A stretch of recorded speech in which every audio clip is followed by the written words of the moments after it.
Good afternoon, Andrew Cooper, Advice for Living Financial Planning.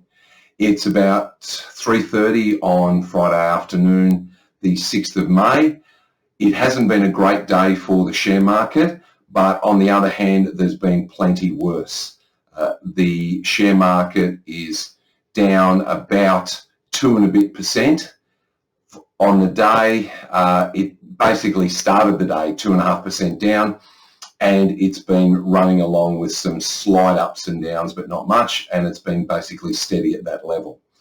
I'm not overly worried about it.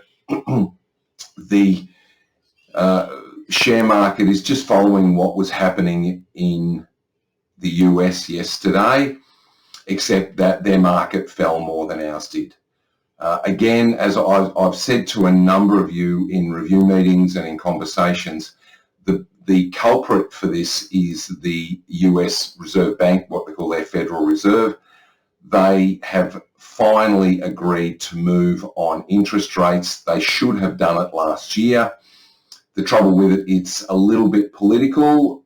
The chairman of the Federal Reserve is appointed by the president, and so not surprisingly they have similar political persuasions, and my picture very clearly is that the popularity of the Biden White House at the moment is probably roughly equivalent to the popularity of the proverbial pork chop at a Jewish wedding. So they are not looking so flash, and I suspect that the Federal Reserve Chairman has been running a bit of interference. They've been going, oh no, nothing to see here on inflation in America, it's all fine, whereas in fact it's not. And now, of course, now it's so bad, they finally had to say, well, actually it's worse than we thought.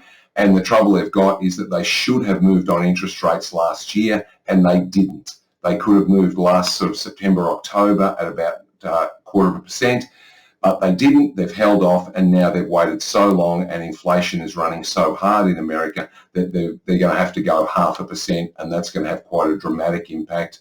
It already has had on fixed interest returns. So the government bonds have dropped in value substantially. They will be back when interest rates sort of catch up.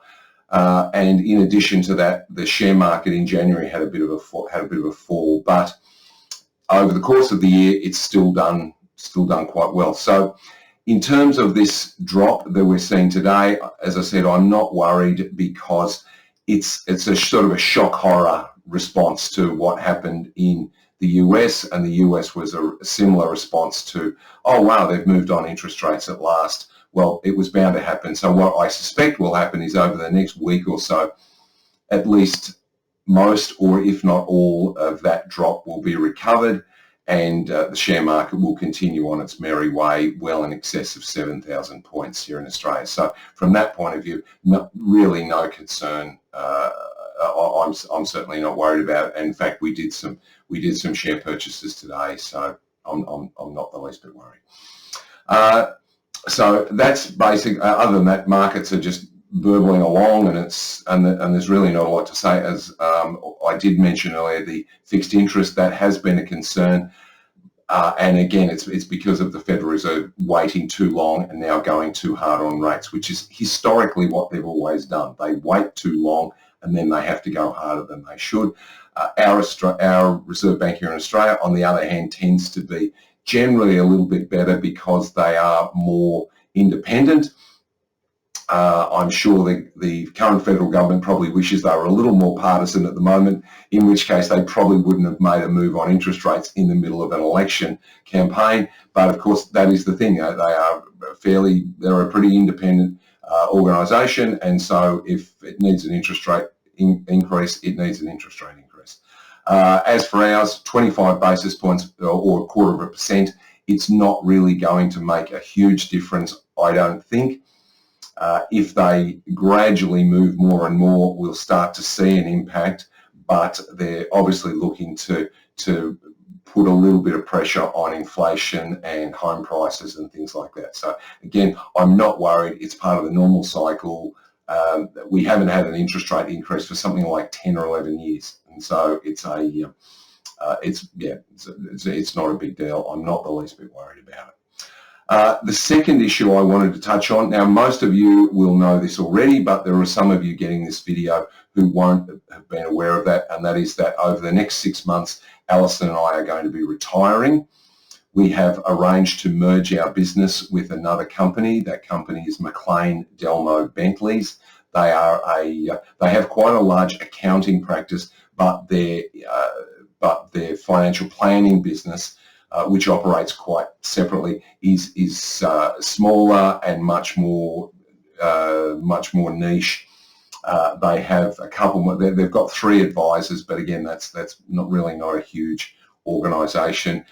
And so what will happen is, as of sort of like late next week, they will formally take over as advisors for our clients. But I will be staying on for at least 6 months at this stage to handle a transfer of clients. So we'll be having meetings with each of our ongoing clients, and we'll be introducing the new advisor and checking that you're okay and sort of smoothing that through and just making people comfortable with their new advice arrangements. For those of you who are transactional clients who see us occasionally and just pay for the time and that sort of stuff, our phone number will remain active for quite some time. Apparently, it's obviously a decision for the new advisors, and so there'll be people there. And as I said, I will be there for the next 6 months.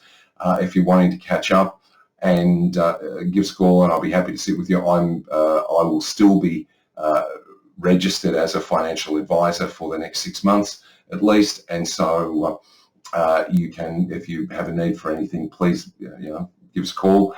In the meantime, if you've got any concerns, then just let us know. One of the big reasons for the move, for those who don't know, is that government has changed the rules in terms of qualifications. At the moment, I have more than enough qualifications for what I do, but in about 18 months or so, I won't. I will apparently be unqualified. So I would have to go off and get another degree. I already have one, but they want me to get another one, and at 65, I've decided I pretty much don't want to do that. So we'll be making a move. Also, the government regulations are just making it very difficult for single operator planners such as myself to operate. It's just that the sort of compliance requirements are now such that it's really hard. Single operators just really, we just can't manage the sort of processes that the government has inflicted upon us. So unfortunately, we've needed to go. Interestingly, throughout our industry, there's been about 10,000 advisors who have left in the last sort of year or so. So it's very, the government knows this is happening and clearly doesn't care. So unfortunately, that's sort of the story. As I said, we will be, our phones and emails will be active at least for, well, I know for certain for the next week, and then they'll transfer over to the new organisation and will remain active. You'll still be able to contact us. That's no problem. As I said, if there's anything we can do, please let us know. For those of you who are our ongoing clients, you've already had communication from us. Again, just to reinforce, nothing will change from your point of view. Investments won't change. You'll stay exactly where you are. Fees are not going to be increased as part of the process.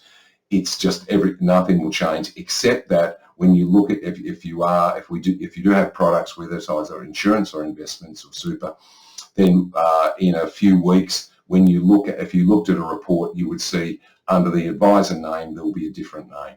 That's really all that will happen. The processes will be the same. There'll still be reviews. You'll still be able to ring people and ask questions, and everything will be the same.